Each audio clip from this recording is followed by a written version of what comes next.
Thank you for joining us for our McClatchy Symposium here at Stanford. I'm Janine Zacharia. I'm a lecturer in the Department of Communication. I teach in our journalism program. I would like to extend a very special welcome to the McClatchys who are here joining us, who have sponsored this program. And I want to thank my friend Marty Barron for joining us and flying all the way from LaGuardia with a layover in Chicago to be here with us.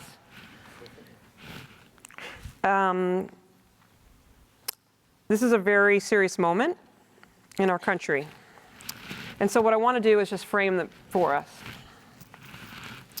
On February 1st, 2017, I moderated a panel here at Stanford, The President and the Media, How Should Journalists Cover Trump?, to discuss how to report on this new kind of leader who railed against the fake news so much, Collins Dictionary then awarded it Word of the Year.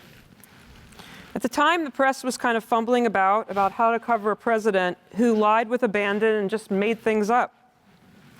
Now, in some ways, this discussion, 8 years later, that we've entitled Lawsuits, Licenses, and Subpoenas, Who Will Protect the Free Press, feels not only like a follow-on to that conversation, but an emergency update.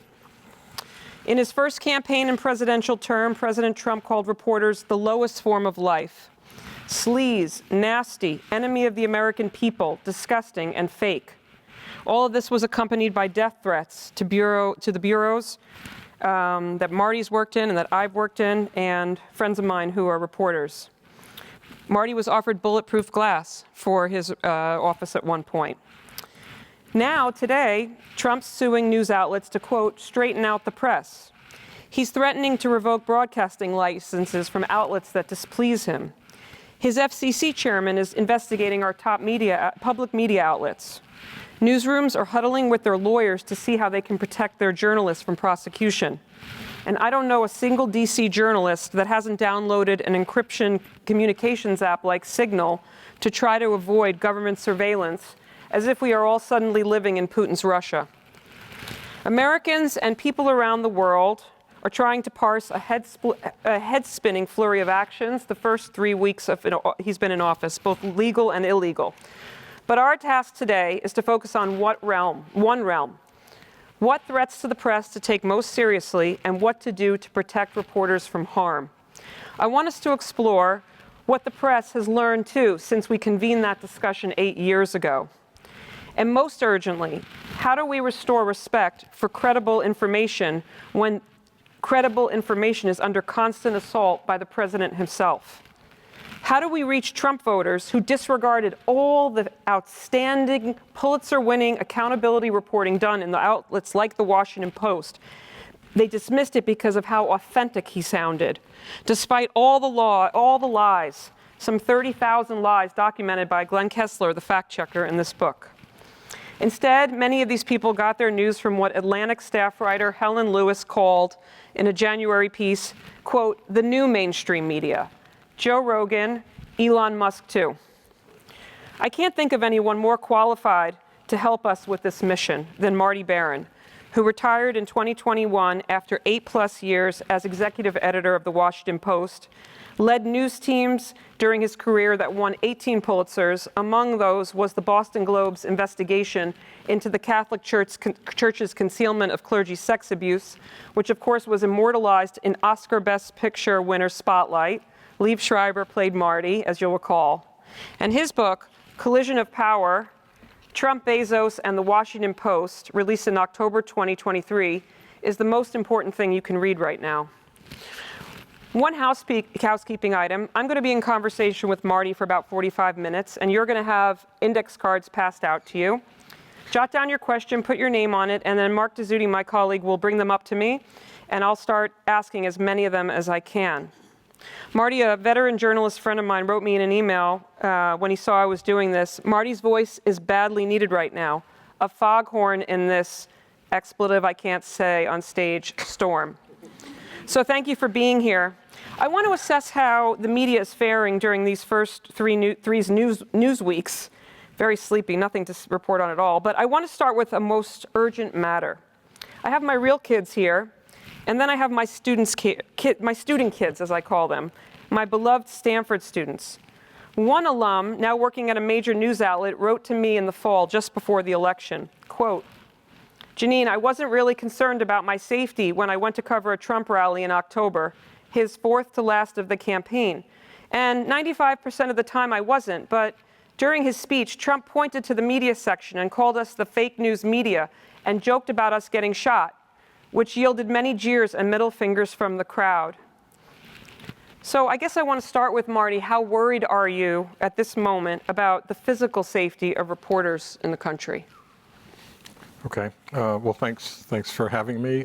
Thanks to the McClatchy family for sponsoring this. I'm very worried. I've always been very worried about that. I mean, certainly even before Trump came along, I was worried about the safety of our reporters who were overseas in conflict zones. But then the United States became the conflict zone. And that was my biggest concern, is that one person could do something really crazy and dangerous and take somebody's life or terribly wound somebody. All of our reporters there were facing threats and harassment and real threats, to the point where we had to have additional security for them. We had additional security for our office, but nothing is perfect. And I was very worried that somebody would just take action, not because it was organized necessarily by any group, but because simply they were just motivated as one individual acting autonomously. So, when you have a president who is inciting people, not just inciting on January 6th of 2021, but inciting every day the American public against the press, then the odds increase that something terrible is going to happen. So when you spoke with Terry Gross, with David Remnick a couple weeks ago, she asked you about what your biggest concerns were, about what retribution he might carry out against the news media, and you said he will use every tool in his toolbox. And just now you were saying he's gone even beyond what you thought a couple weeks ago. So talk a little bit about that. Yeah, well, he has demonstrated that he plans to use every tool in his toolbox, and he has a lot of them. So I certainly expected that he would threaten the licenses of TV stations that were affiliated with the major networks. He's only threatened ABC, NBC, and CBS, but he hasn't threatened, of course, stations that are affiliated with Fox. And then I was certain that he would deny access to information, and now he has the government essentially being run by an unelected private individual who's been classified now as a temporary government employee, but is someone who's just doing everything without any disclosure whatsoever, without any congressional oversight, without any disclosures. I was concerned that he would file suits and have his allies file suits, libel suits and other kinds of suits against individual media, and he's done that. I mean, the most notorious and ridiculous is the lawsuit against the Des Moines Register for having had a bad poll. One bad poll in a lifetime of really good polls. The Des Moines Register is being sued, along with the pollster who put a poll out that looked like showing that maybe Kamala Harris had the lead, right, ahead of the election. Yeah, she thought she had a lead ahead of the election. She had a terrific record up to that point, but now they're being sued under some sort of consumer fraud statute, which is preposterous. Anyway, he's done more than that. I mean, I did not expect that the new head of the FCC would launch an investigation of NPR and PBS based on sponsorships, claiming that they're violating the law against advertising. These sorts of sponsorships on public radio and public television have existed forever. So I didn't expect that. I didn't really think about the fact that he's using his government power to extract settlements of private litigation prior to his becoming president. So he was able to extract a settlement from ABC. It looks like he'll be able to extract a settlement from Paramount for his $10 billion lawsuit against CBS. And so he's using the power of government and the threat of retribution by the government to extract settlements of his own private litigation and have them pay him money in order to settle the case. I want to come back to what news organizations are sort of doing, sort of to try and appease him in a way, CBS and all that. But I want to talk about the national security realm in particular. So you were the editor at the Post when Bart Gellman came with the Edward Snowden NSA leaks and published that. Could you do that now? Well, you could do it. Whether the Post would do it, I mean, if I were there, I would make the same argument today that I made then, and that this was a serious intrusion on the privacy of American citizens. And I think that holds up. And there was a huge risk to doing this, that you could have a president who, in fact, abused that power. And I think now, as we have Trump in the White House again, I can imagine that he would abuse that power. But that was done before Bezos became the owner. We're going to talk about Bezos. Don't worry. I had a feeling. Yeah. I had a feeling. So We'll get there. Don't worry. well, I don't want to rush things. But in any event, whether he would now, I think is a serious question. I mean, that was one of my concerns when he bought the Post. It was the first thing that he brought up when we had a formal meeting. I discussed that in the book, is that he wanted to know what were our standards for publishing national security information. And we had standards. And he asked us to codify those standards and to write them down, which we did in tandem with our lawyers. And we presented that to him, and he accepted it, and he never interfered. And we did write about things that were of a national security nature, and he never interfered in any of that coverage. That said, today, I think Trump is very much salivating for the opportunity to sue a news organization, to sue its journalists, to sue its editors, to sue its owners, to sue the entire institution based on disclosures of national security information, leaks of the sort that we received from Edward Snowden. And so, and Bezos, through Amazon and its cloud computing services, and through Blue Origin, with it's going to be largely wholly dependent, I would say wholly dependent on the federal government for contracts, for satellite business and that sort of thing, that whether he would be willing today to go ahead with a publication of that sort, with stories of that sort, I think that'll be the test. I said in the book, that will be the test. If we have if something like this comes up again, a Snowden sort of leak comes up again, would Bezos be willing to have it published? I don't know. Yeah. I mean, I did inform my publisher that we were going to do that because there was a substantial risk to the entire institution. She informed Don Graham, who was the CEO of the Washington Post company, and they basically delegated the decision to me. That was a huge responsibility because this was a serious national security matter and involved huge risks for the Washington Post in publishing it.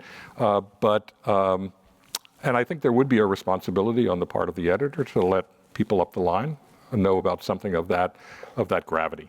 Whether Bezos would be willing to have that published today, well, that'll be the test if it comes up again. I mean, are you worried about reporters being subpoenaed in these kinds of cases, stories in particular, or more broadly, and being compelled to? We don't have a federal shield law in the country or anything.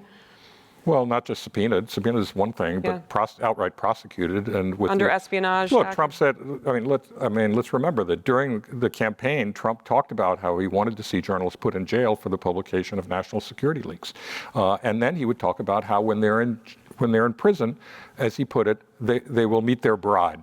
That's what he said, okay? Well, of course, what does that mean? It means they'd be subjected to sexual assault. And then people would laugh, and people would cheer. And he celebrated that idea. I mean, what kind of person comes up with an idea like that? What kind of person celebrates that idea? Well, he does. So, yeah, that's what he wants to do. And I think it's not just journalists that he would do that to. He would do that to the publisher, and he would sue the owner as well, I'm sure, and the entire institution. So in this climate, you have the situation, just to elaborate a little bit on what Marty was referring to. So CBS News said on Friday that it would comply with an FCC demand to hand over a transcript and camera feeds of a 60 Minutes interview with Vice President Kamala Harris. Trump was alleging that CBS deliberately edited it to help her by making a response on a question about Israel more coherent. In December, ABC News agreed to pay $15 million in a settlement reached with Trump in a defamation suit against the network and George Stephanopoulos. And I want to just put a couple other things in this basket of the way that news outlets seem to be. Tell me if you don't think they go together. I mean, this is not in the same league, but like CNN demoting Jim Acosta, one of the toughest questioners during the Trump first administration, to midnight. Now he just resigned a few days ago. And of course, then you have the big issue in November of the LA Times and the Washington Post pulling their endorsements. So all of this sort of preemptive is it appeasement? Is it attempts at appeasement? What do you call all these things? Well, I don't know about the Jim Acosta thing. All right, so we'll I put have that no aside. idea. Yeah. I don't know about that. So I don't know if appeasement is the right word, but it is, well, Tim Snyder calls it, anticipatory obedience, obeying in advance. I think it is it's certainly an action out of fear of reprisals by the Trump administration, by Trump himself. He said throughout the campaign that he was going to seek vengeance against his political enemies, his perceived political enemies. Bezos has always been perceived as a political enemy by Trump for one reason, and one reason only, and that is the Washington Post coverage of him. And so I think with respect to the issue of the endorsement and not running an endorsement and announcing that 11 days before the election, that was a reaction that was a decision that was made out of fear of the consequences, I believe, for Bezos's other commercial interests. He says no, but I don't think there's any other logical explanation for it. And there were no other measures they took to restore trust in the Washington Post. They continued to endorse in other races, including the Maryland Senate race, high-profile congressional race in Virginia. They continued to run editorials on highly charged political issues. So I don't think that there's any explanation other than we're not going to poke the bear. And I think that was the decision was made. They said the rationale was, Bezos said the rationale was to assert their own independence and that the paper, and it's up until 1976, it had not been running presidential endorsements, but it had been running endorsements for 50 years, and it started running endorsements in 1976 as a reaction to Watergate, when you had a president who abused his power and intended to and weaponized the U.S. government against his political enemies, which sounds familiar, right? So I don't think that was the reason. I think that was a rationalization for a decision that was already made. He wasn't going to run an endorsement because he wasn't going to poke the bear because of potential that Trump would seek reprisals based on denying him contracts for Amazon's cloud services and for Blue Origin's commercial space ventures. It was so interesting because reading your book, you really liked Bezos. And you really believed in his commitment to journalism. And in fact, when you write that Fred Ryan, the publisher, was like, maybe we shouldn't endorse Hillary Clinton, and he said, why wouldn't we do an endorsement, right? So this was definitely a shift for him. How can Jeff Bezos remain the owner of the Washington Post right now, given everything you just said? First of all, I was and remain totally grateful for the fact that he gave us our independence, he let us do our work, that he resisted enormous pressure from Trump. I don't know a lot of business people who would have done that. Trump threatened to double, triple, quadruple postal rates for deliveries of Amazon packages. He interfered in a $10 billion Defense Department cloud computing contract to make sure that it didn't go to Amazon. And Bezos didn't flinch. He backed us up. He let us do our job. We had our independence. And I, to this day, remain totally grateful for that. But something has changed. I think he is more fearful now and has reason to be. And we can look at Trump's behavior today to understand why. How can he remain the owner? Because he hasn't indicated he wants to sell. I mean, he's just not, it doesn't look like he's intending to sell. I'm not aware of any efforts on his part to do so. Do I think that's the best option? You know, when you think about selling, you've got to think about, like, well, to whom? And I can think that there are a lot of people out there that I would not want him to sell the Washington Post to. I cannot think of a lot of people who want to buy the Washington Post today. It is losing a substantial amount of money. It will make them potentially a target of Donald Trump. I think there are some other options that are worth thinking about, like some sort of nonprofit option, that if he were to fund it for a period of time, put it into a trust, give it some 10 years of runway in terms of, say, $1.5 billion of 10 years of runway, then I think that's not a bad option. I don't have any reason to believe that that's something that he intends to do or would even consider, but I think that could work. In fact, I think that hundreds of thousands of subscribers who abandoned the Post in the aftermath of his decision not to endorse for president would probably return to the Post if it had its independence back. And of course, then you had the resignation of the cartoonist Antolenis, after a cartoon that was mocking him a little bit. Yeah, that was pulled, and I know there was some discussion about why it was pulled, and maybe it was. I don't think it was a great decision. Probably 1,000 times more people saw that cartoon because the decision not to run it than they would if they had just said, just run the damn cartoon. Yeah. And Just run the damn cartoon. Ran the damn cartoon. And by the way, you would get points for running it because they would say, look, they're even willing to run a cartoon that criticizes their own owner. That shows their independence. Instead, somebody makes a decision not to run it. It creates a huge controversy, causes more people to abandon their subscriptions, and reflects poorly on the organization. That's just, in my view, that's just not good decision making. Yeah, I just want to read a quote from Bezos himself at a recent Deal Book Summit in New York. Quote, "I'm a terrible owner for the Post from the point of view of the appearance of conflict. Probably not a single day goes by where some Amazon executive or Blue Origin executive or some Bezos Earth Fund leader isn't meeting with a government official somewhere. And so there are always going to be appearances of conflict.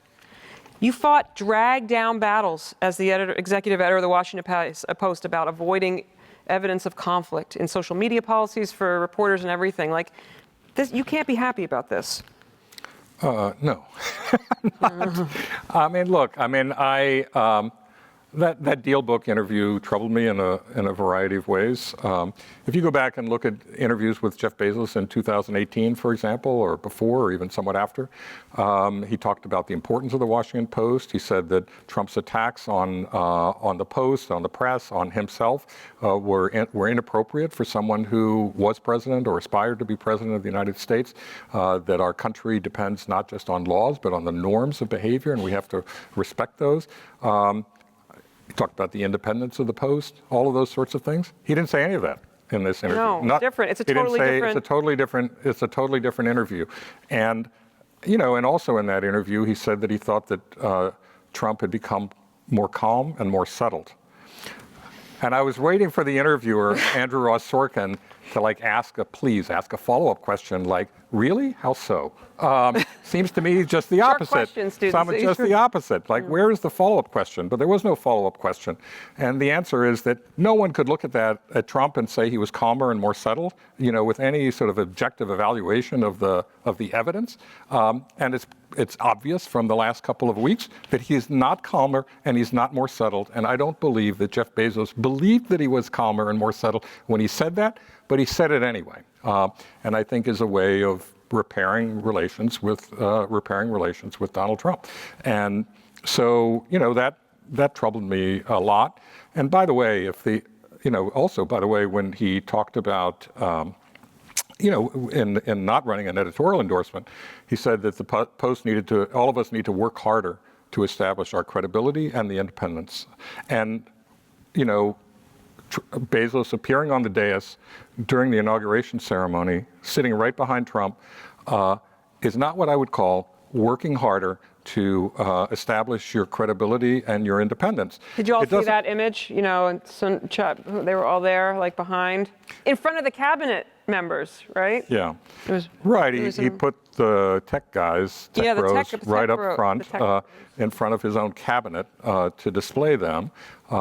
And look, that didn't demonstrate independence. It demonstrated dependence on Trump for his goodwill and for the contracts that he could award them. This is why I'm so worried about the attacks on public media in particular, right? As a bulwark when you have these conflicted interests in the private media, and he's going right at them, right at NPR.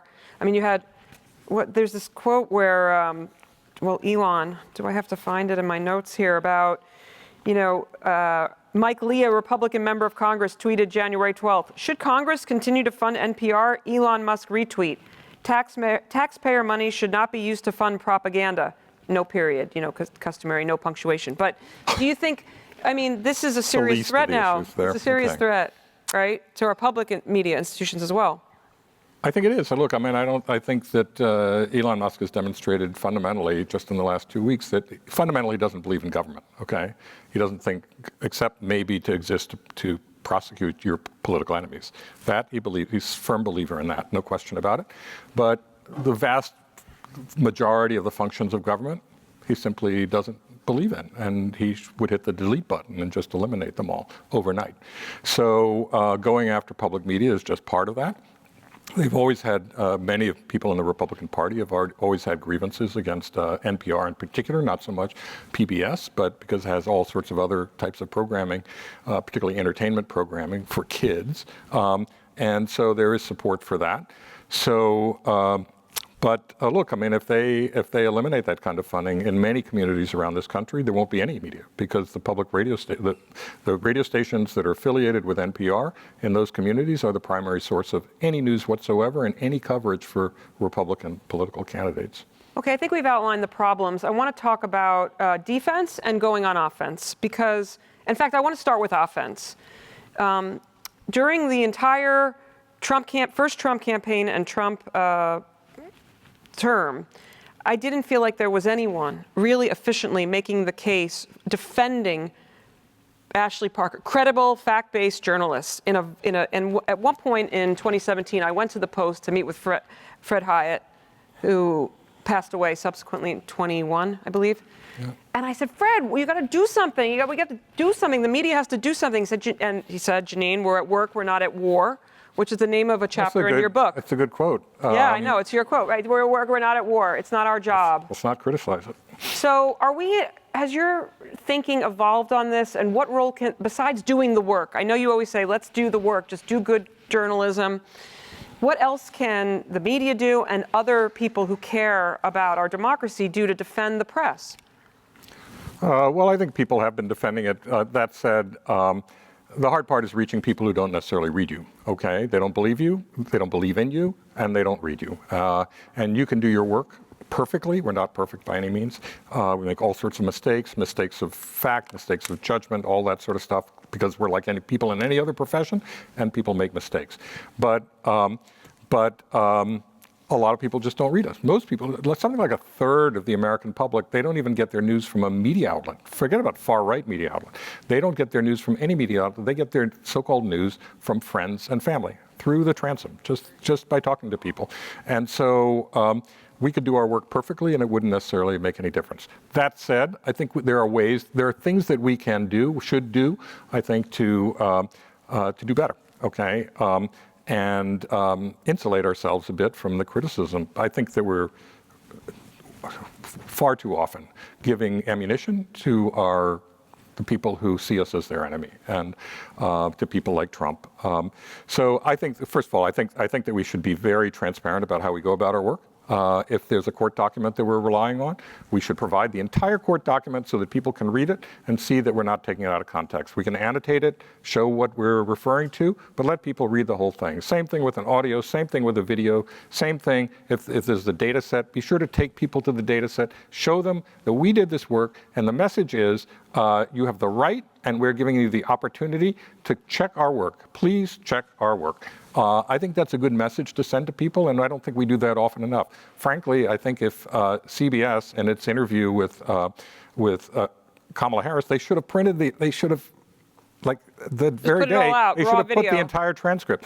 When in 2016, when Trump came to the Washington Post for his interview with the editorial board, we subsequently published the entire transcript of what he had to say.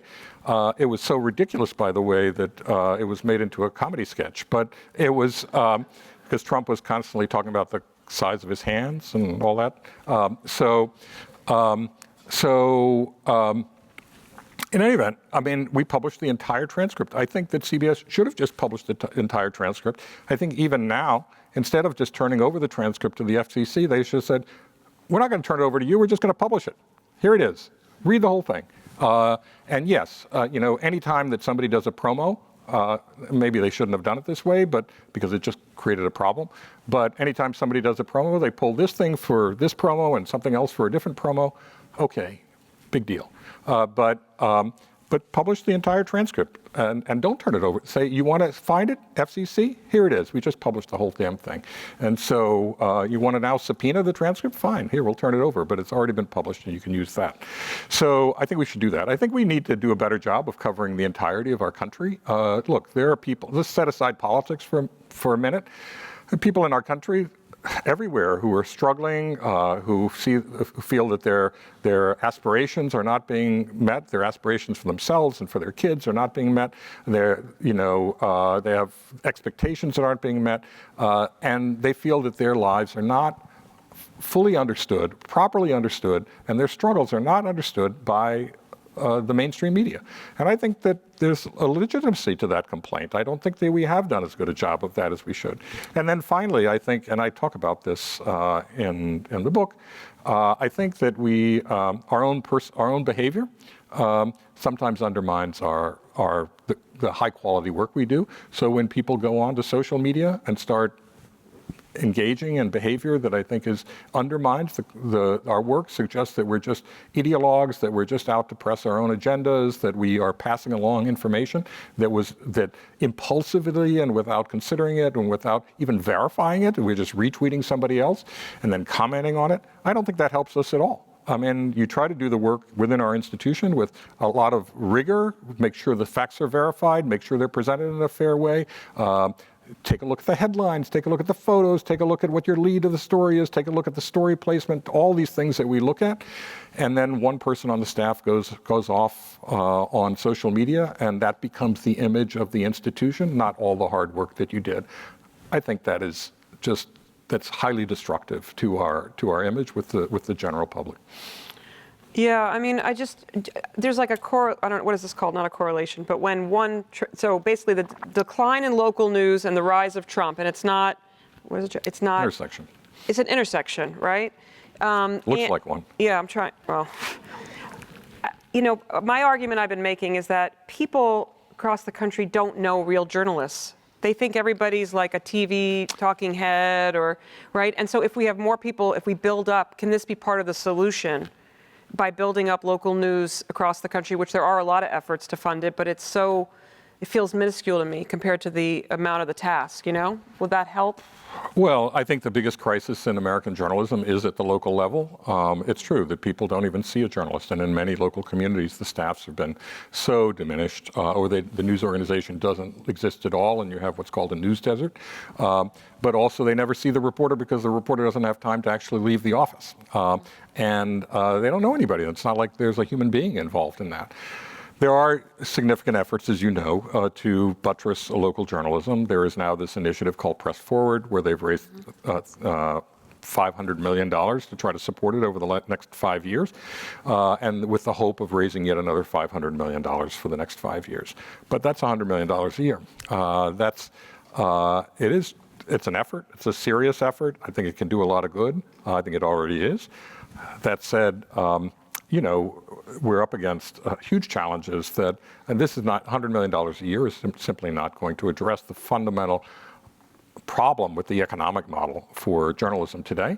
And we've got to, ultimately we need to find sustainable economic models. So I want, Mark, you can start, when you have a chance, start collecting the cards for people. But I want to go back to something now that I talked about in the beginning, because I think it's sort of on the nose right now, about how let's just stick with the legacy, establishment, whatever you want to call it, media, okay, the majors, and what they've learned or not learned about how to cover President Trump. There's a big debate in the field about, do you carry him in the full way that he speaks, right? Or do you turn it into an edited news story, which sort of sanitizes it in a way, doesn't show you the full way that he speaks? Where are you in this kind of, there are what you need to do to put out a newspaper, right? Or put it online even. How do you think about that? It's complicated, and I think you get criticized from both sides, because if you publish just fragments, then people say you're not reflecting the total bizarreness of the way that he speaks. If you publish the whole thing, they say, why are you publishing everything he says? You're making it seem like it's normal. So it's really, you get criticized from all ends on that sort of thing. I don't know. It's a really tough judgment call, and I think you have to look at it on each individual story. I think that if he does go off on bizarre tangents, they make no sense. He's misstating the facts or outright lying. You have to say that. But I think you have to do it with some level of restraint, so it doesn't look like every story is just an attack on the guy. So. It's very tricky. It's very hard to do. It's easy to criticize, but to actually practice it on a day-to-day basis, particularly when you're under deadline, is really, really difficult. It's always easy for people to sit back and say, oh, you should have written it this way. You should have written it that way. But I don't know, that's a tough one. Yeah, it struck me again when we were watching the plane crash in D.C. And a lot of news outlets, they run like a live a live blog for breaking news situations. President Trump says without evidence that DEI was responsible for the plane crash. What do you think of this? That's what it said. Yeah, no, I get it. I mean, how would you phrase it? Well, I just think you have to the get issue. at what he's really saying. He's saying something. I know if I say he's saying something very racist, right? It's not without evidence. Without evidence is just something. I think we need a new language. Well, that's the challenge. Okay, Yeah, I think I'm all in favor of a new language, but I haven't invented one yet. So, I mean, the issue is how exactly do you phrase it? I do think that people are falling back on this phrase without evidence I don't like too without evidence. easily. Yes. That said, I mean, they should just say there's nothing to support. There's absolutely nothing to support this, and he has no information yet. There hasn't been an investigation yet conducted. Right. Or completed, So in the moments after a plane has the worst plane crash in 40 years, the President of the United States accused an effort to diversify the traffic controllers. Workforce, yeah. Right, without an investigation even starting. Right. Well, I think there were some. I read the post story that day, and yes, in the live blog and the immediacy of the moment, that's what they used. But in the story that they ultimately had, their final story, I thought it was a very well written story as to just how crazy it was for Trump to make an allegation like that. It is very challenging. Before I'm going to start asking the questions, but you did have an opportunity to have dinner with President Trump, a very unusual dinner at the beginning of his first term. And was there another? There was another dinner after that, or that was the one dinner? He didn't invite me back. No. That was the one. Why don't you just share a little bit about what that was like for you? Well, it was a weird dinner. I didn't really want to do it. Our publisher, Fred Ryan, at the time, thought it was appropriate for us to get together with him. Here he was, new president of the United States. We were the preeminent news organization in Washington. And he also wanted to bring Bezos along, which had me very nervous because we had been telling the world correctly that Bezos wasn't involved in our news coverage. And yet, if word got out that we were meeting with Trump, with Bezos, it would suggest that Bezos was involved in the news coverage, and also Trump would interpret it that way, and Trump is such a transactional person that if he did us the favor of breaking bread with us, he would expect something in return, and so I was nervous about it, for a variety of reasons. But we did have this dinner. It was kept secret. Mainly, we were the ones who wanted to be secret because we didn't want people to know that Bezos was there. So it was you, so we Bezos, didn't go through the normal entry for the press. We went through a different entrance, and Bezos came in on a limousine through the gates that they let him in. So I didn't have a limousine, but I just walked down the road. So and so we were there. It was Trump, Melania, Jared was there. And then it was, from our side, it was Bezos, Fred Ryan, the publisher, Fred Hyatt, our editorial page editor, who, as you pointed out, has sadly passed away, and myself. And I was on the left of Trump at this dinner, and he would boast about imaginary achievements, all this sort of stuff, how he'd beat the Bush family, how he'd beaten the Clinton clan, and all this sort of stuff. Anyway, the usual stuff. And then he would criticize the Post. He said we were the worst of all the media outlets. And so in that sense, we won the competition against the New York Times. Finally. I was kind of feeling good about it. But then he would criticize us, and then every time he would criticize us for something, he would poke me with his left elbow. And I was so tempted to... Did you poke him back? I did not. They have Secret Service there, I did not do that. I exercised the care and restraint that I advise everyone to exercise in these kinds of jobs. So anyway, that ended. He was perfectly civil. I mean, he didn't, he was perfectly, except for poking me. Was he trying to charm you? He did. It was what I would consider a superficial charm. It wasn't like genuine charm. I mean, I think I can detect real charm, or which is somebody's trying to put on an act, and it was just an act. So, and anyway, it was. So the next morning, he called. Oh, by the way, he criticized Amazon all the time, but then he said that Melania was Melania loved shopping was on their Amazon. best customer. So it was the usual contradictions, and then Bezos offered to be her personal customer service representative. And I didn't offer him anything, but and I just kept quiet the entire time because I didn't want to get into an argument. What was the point of getting into an argument with him? There was no point. So, and Jared kept his mouth shut too. He didn't say anything, and so he and I, in that only one respect, we had something in common. So. And the next day, he called Bezos at about 8 o'clock in the morning on his cell and said, I don't know whether you get involved in news coverage or not, but isn't there something you can do to make the Post more fair to me? And Bezos said, well, I don't get involved in the news coverage, and if I did, I would regret it for the rest of my life. And anyway, so then they ended the conversation, and then Trump called me twice to complain about stories. And the first one was a story, Ashley Parker was one of the writers, and Phil Rucker was another of the writers on that. And so he complained. It was right after there was a state dinner for Modi from India. Mm-hmm. And he called me at like 9:30 at night. And I was like... You just got a call and had all the weird numbers? It said 202. It said 202. Yeah, so he is the entire area code. And anyway, so and I couldn't believe that he was calling me after the state dinner. He told me how great it was, how much they got along, and blah, blah, blah. And then he lashed into the writers for this piece, and he said it was about a meeting he'd had on healthcare. And he said that it had portrayed him as if he were a little boy.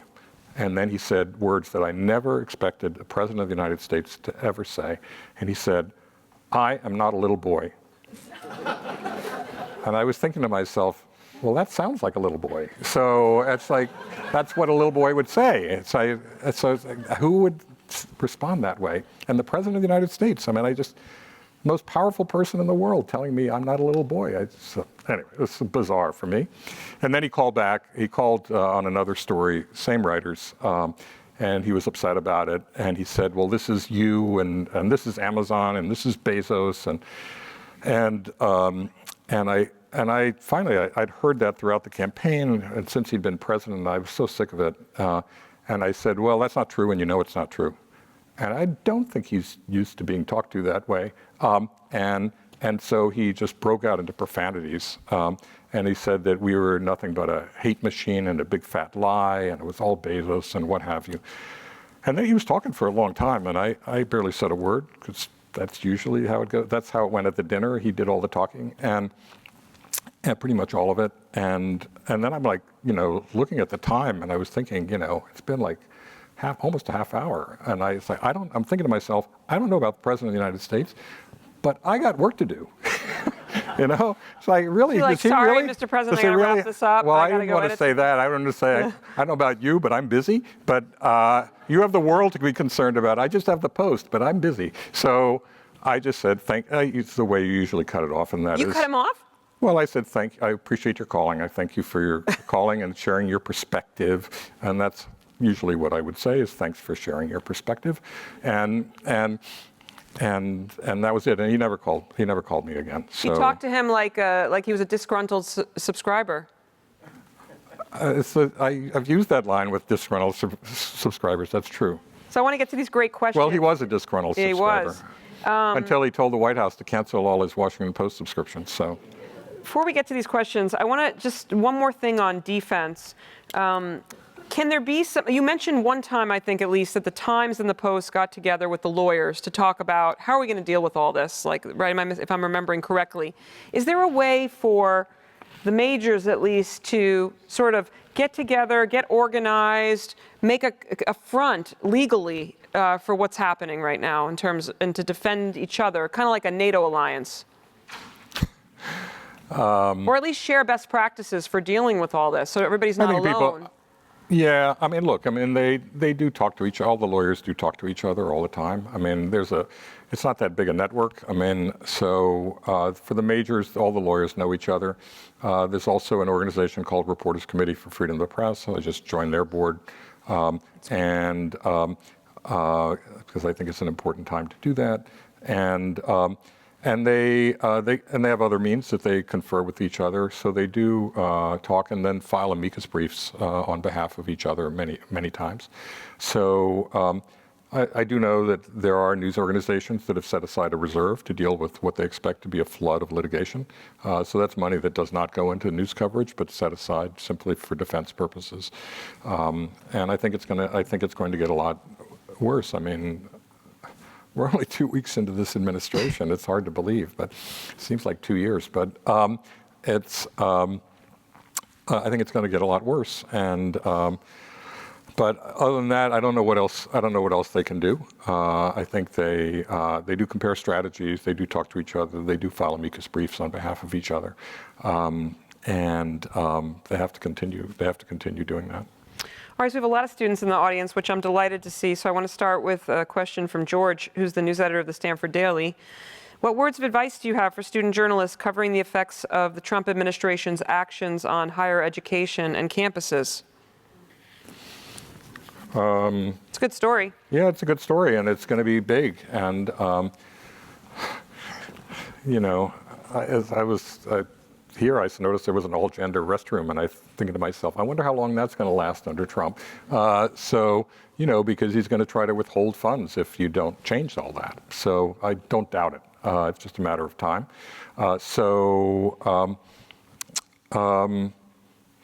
Look, I mean, I think you need to cover the impact that it's going to have, the impact that it's going to have on higher education, what the purported rationale is for any of this stuff, who's supporting him in that, including alumni, frankly, some of the alumni who do support him in these sorts of things. I think you need to show the real world impact of these changes.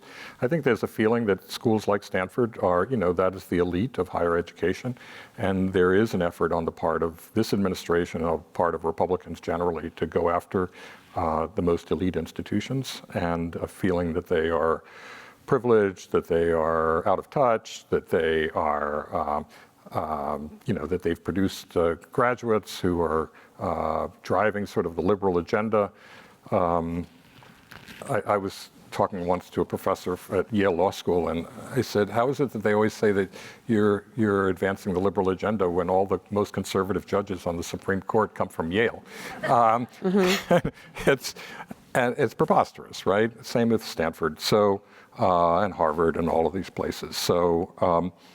But they're going to try to they will try to do serious damage to elite institutions like this one, and it's important to just try to cover everything that's going on, and frankly, the real world impact that's going to have, not out of a sense of grievance or what have you, but just show like what is getting hurt. A lot of medical research is going to fall by the wayside. There's going to be a feeling that why are we giving this to Stanford? Why are we giving this to Harvard? Why are we giving this to, you know, these various schools when we ought to be giving it to schools in the South, the places that have supported us, and they've been deprived of these funds. And by the way, what are you using this money for anyway? And it's going to go on like that. And so I think there's a lot of amazing work, important work for humanity that takes place at institutions like this one, as well as the other institutions. And it's important to document focus on like what is the real world impact going to be. That's what we talked about in class today. We did news pitches, and we were talking about, we have all this access to the doctors who are doing the research and the trials. Let's find them. Let's tell the story of, what did we say? The child who's not going to have be in the trial anymore. I mean, this is serious things. Yeah. Okay. Yeah, and tell it through people. Hannah B., one of our grad students. Journalism's facing more competition from AI, social media, content creators, which, by the way, April 29th, I don't know if it's going to be here or in CNET, we're going to do on the news content creators, and arguably reduced demand amid declining attention spans. How should journalists think about the value they provide? And what is the role of journalism in this increasingly sort of diffuse online world? Well, I think the role is actually enhanced. It's not diminished just because fewer people are turning to us. I think the need for actual verified information is greater than ever, particularly as you have sites of one sort, or media sites, I'm not going to call them news sites, but media sites that are disseminating false information or actual disinformation when you don't even know who is behind these sites. And then you have politicians and others who are using this fragmented media environment to press their own political, personal, professional or commercial agenda. And so I think the need is greater than ever. I think we have to, as journalists, we have to think through two things. One is that how do we maintain our standards, and that is the process of verification, putting things in proper context, doing a reporting that it ought to be done, and making sure that everything we do is as buttoned up as it possibly can be. But at the same time, recognizing that the way that people are consuming information is being radically reinvented. That's just we just have to acknowledge that, and then we can't just bemoan it. We have to adjust to it.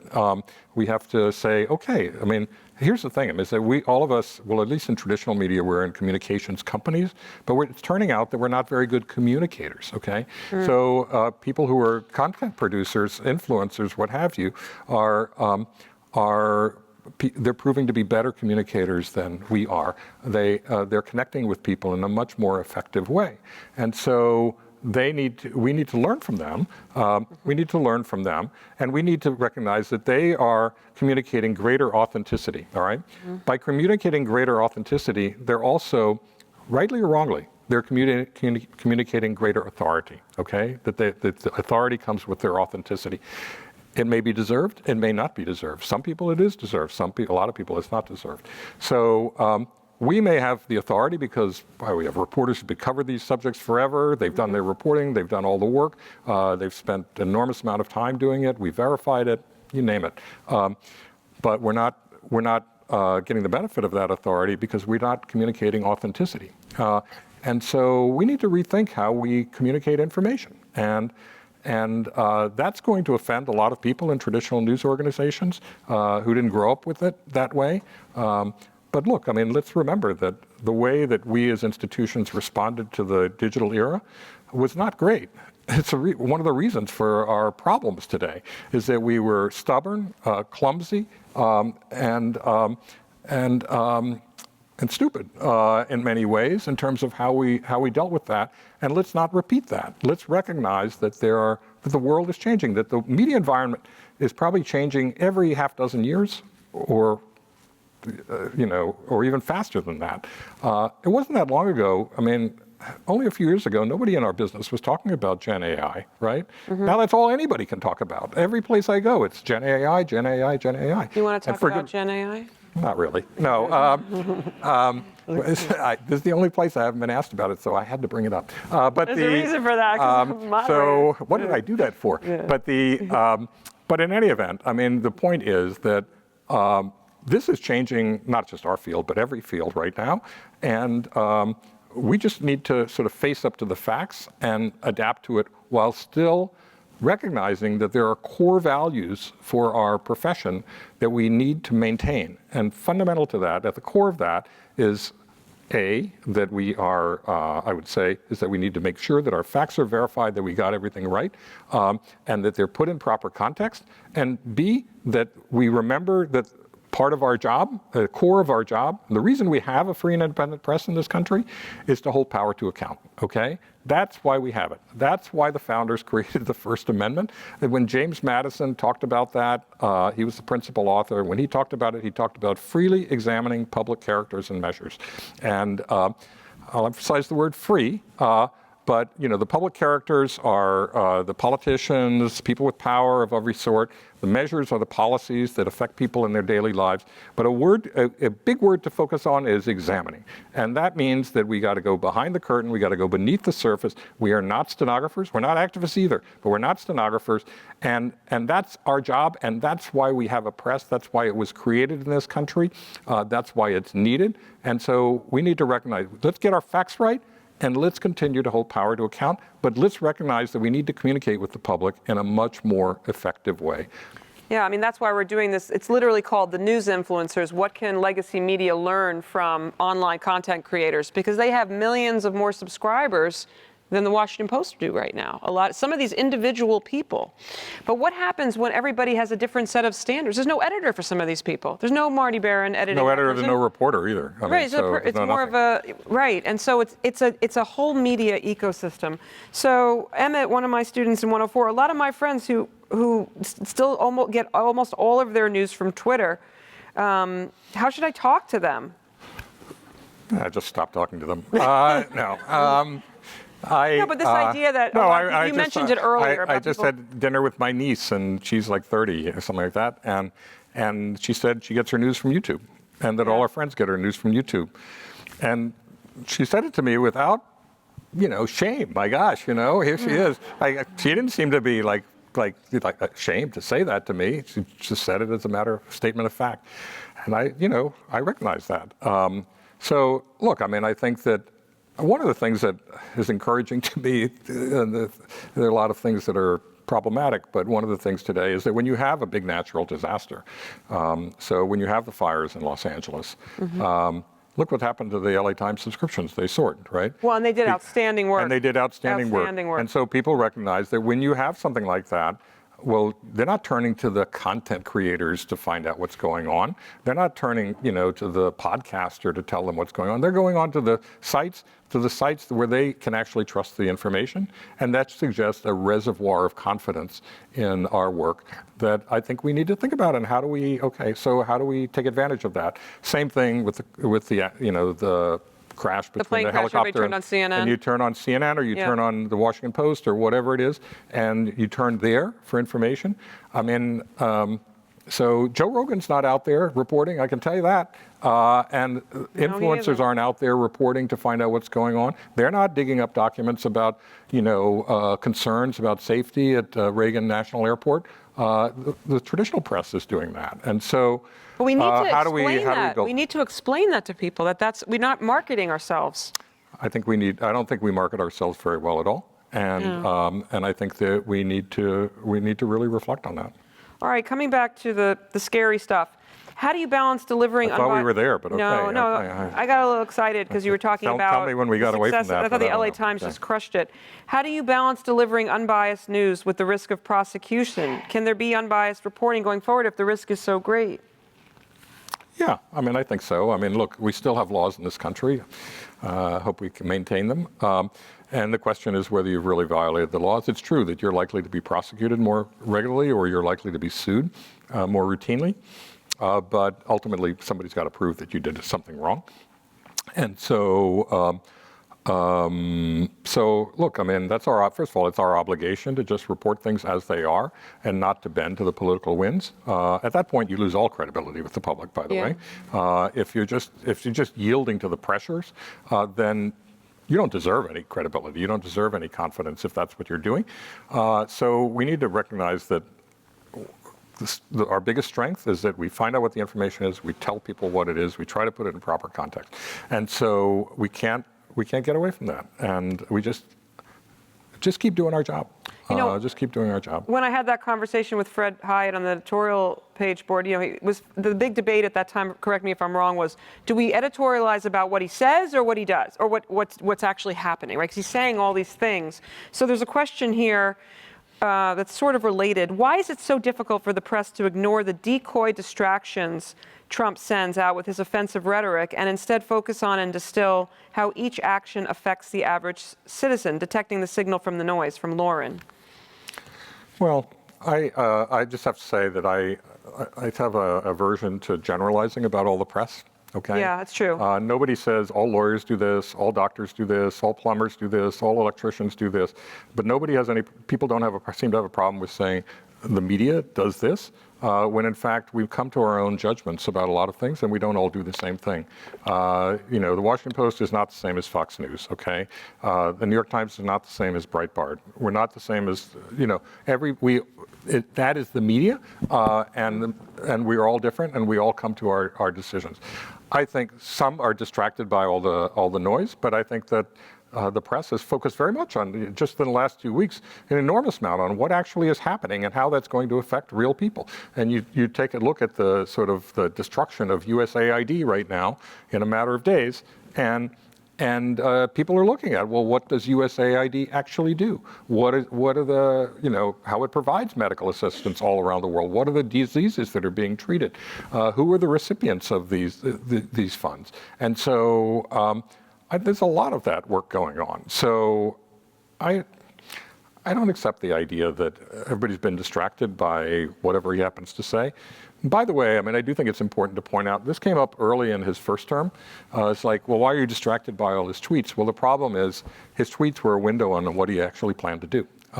That's where he declared policy. It's not as if Trump sat there and said, I just read through this 50-page briefing document, and I've concluded that we need to do this, and this is how he makes decisions. He made a decision overnight and announced it to everybody. No, but Marty, on Twitter. so often he was saying, he was just tweeting out things. I was with Peter Baker here, in fact, when he had a special kind of alert, I think, every time he was getting a Trump, because it was coming in every second, right? Yeah. And sometimes it was just, and then they would talk about it all day on the news.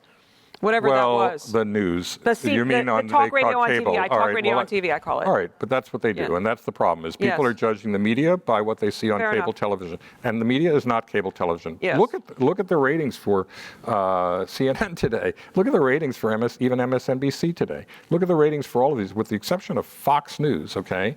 Their ratings are incredibly low, all right? Yeah. There aren't that many people who are watching it, but people are judging the entirety of the media by what they see on cable television. And that is not the media. This is sort of the way I should have asked it from Diana. I fear that Trump will control and get rid of a free press. Do you? Yes, I do. That was really well phrased, Diana. Right to the point. I am very concerned about it. I think that that's what he intends to do. I think that he is taking his cue from Orban in Hungary. With him, he is close. He sees Orban as a model for how to, you don't necessarily eliminate the press, but you diminish it to such a point that it has no impact, that it has no reach. And that's what Orban's been able to do in Hungary. And that's the reason for the attacks on at least 3 of the major networks, with the exception of Fox, not included, for obvious reasons. For the attacks on public radio, for the encouraging people to bring incredibly costly libel and defamation suits against major media institutions, for every form of harassment, for the prosecutions that are undoubtedly going to come. The effort is to try to systematically destroy a free and independent press in this country, even as Trump signs an executive order talking about freedom of expression. So I think that's what he wants. I think that someone like Orban is a model for him. We can see what the results of that will be if he's successful. Is that we would be like Hungary. We would be like what we see in Latin America, where so much of the press has been extinguished. I was just in January. I go every year to help with a training program for Latin American journalists. There were 20 participants this year. 20% of them were working in exile. All Nicaraguan journalists have all had to leave because of Ortega. And many of them are working for sites, and let's say the ones in Venezuela are working for sites that are denied access to the internet. They don't have access to the internet. They have to disseminate their work through Telegram and through Instagram and WhatsApp and places like that, which means that they're going to reach far fewer people. And then they're always threatened with incarceration and expulsion from their own countries. Many of the journalists who are, well, some in Guatemala have had to leave, others in other countries have had to leave. In Venezuela, many have had to leave. And that's what Trump's looking for. There's an effort to criminalize. This is what happened it's happened in good parts of Latin America, is an effort to criminalize the practice of journalism. And I think that's what Trump would like to achieve here. I know he wants to achieve it, but are our institutions strong enough to be a bulwark against that? Well, I think a lot of it depends on, sadly, a good portion of the media is financially weakened, and that's an opportunity for Trump. I think a lot will depend on the courts. A lot will depend on the courts. I worry about that. I think all of our democratic institutions are much more fragile than we imagined them to be not that long ago. And I think a whole bunch will depend on the American people. They either want a free press or they don't. They're the ones who are ultimately going to decide whether we have a free press. And when I say free press, I mean free expression in general. Because the first step for aspiring autocrats in eliminating free expression is to go after the institution of the free press. And thereby they eliminate free expression for everybody.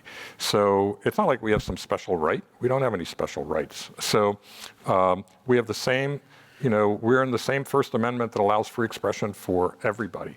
And so this is an effort to try to go after the biggest institutions so that you can go after the smaller ones afterwards. Tell them what happened at the dinner after you left Columbia, where they... Oh, well, okay, so I go down, there's a 2-week training program for editors, so I'd left, and then there's the following week, and then they had their farewell dinner. Everybody was in good spirits, all these journalists who were under such kind of pressure that I've never faced in my entire career. Many of them who were working in exile, and they do get help. The Columbia Journalism Review just had a story about this, which I read this morning, about many of them were getting funds from USAID and other government agencies to sustain a free and independent press in those countries. And they all got emails telling them that their funding was being suspended, which meant that it was likely eliminated, probably is. And many of them, whatever remnants of a free press there are in many of these countries is just going to disappear. So, including for the organization that I support, that I've supported, which runs a network of for investigative journalism, and then has a training program for editors. And so they're all scrambling. I'm trying to help as best I can, raise funds to keep them going. So this is like another an outcome of the USAID, like the people that like Marty are not going to be able to go down and train these editors and these that are trying to report on repressive places. Yeah, and to do the investigative reporting that's necessary because their governments are so corrupt, and to deal with the authoritarian regimes that they have there. And keep in mind, these authoritarian regimes in Latin America, they're like they are in the rest of the world. Some are on the left, some are on the right. Yeah. Both of them are authoritarian, and none of them, whether it's Ortega on the left or Bukele on the right in El Salvador, they do not want to have a free press. So we have just a few minutes. I just have 2 more questions here, and then we'll wrap it up. One from a student, Jacqueline, about, given we talked about the low trust in traditional American media, and she wants to know specifically some more measures that newsrooms could take to earn back the public trust, especially among younger people. Well, I think I talked about what I can think of, frankly. That is, I think we need to cover our societies and fully and fairly and accurately all people and all of them in the best way that people see themselves represented. I think we need a radical transparency in how we go about our work. Publishing full transcripts right away. Publishing full documents so that people can see whether we took something out of context or not. Hopefully not. Same with the audio, same with the video, same with the data sets. Figuring out how to communicate much more effectively so that we don't just pride ourselves on our authority, but that we actually can communicate with a level of authenticity that suggests to others that we have authority. Not just convince ourselves that we have authority, but that we convince others that we have authority. So, those are some of the things that I think it's very important for us to do, and also control our own behavior so that we're not giving ammunition to our worst enemies and suggesting that, we're just out there with some agenda that we're trying to push and not actually doing real, true, independent, genuine journalism. So there were a couple questions here here we are in the heart of Silicon Valley, and sort of to get you to reflect a little bit on the role that Silicon Valley is having at this moment.